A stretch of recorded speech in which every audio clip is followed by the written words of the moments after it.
तर धाराशिव बीड लातूर विधान परिषदेसाठी सर्वच्या सर्व 14 अर्ज वैध ठरवण्यात आले आहेत। एकूण 9 उमेदवार निवडणुकीच्या रिंगणात आहेत।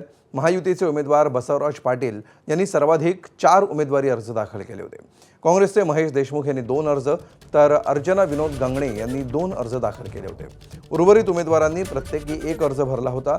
निवडणुकीच्या रिंगणात असलेल्या उमेदवारांमध्ये अहमद खान सय्यद, नूर राज सय्यद, साहल बिन आमिर चाऊस, सचिन भारतराव पवार, संजय पांडुरंगजी मुंदडा, महालिंगे मिलिंद गणपती आणि शरद रामभाऊ यादव यांचा समावेश आहे। दरम्यान उद्या उमेदवारी अर्ज माघारी घेण्याची अंतिम मुदत आहे। कोण माघार घेणार आणि कोण बंडखोरी करणार हे पाहणं महत्त्वाचं असेल। तर भाजपचे बसवराज पाटील विरुद्ध काँग्रेसचे महेश देशमुख अशी थेट लढत होणार का हे पाहणंही महत्त्वाचं आहे।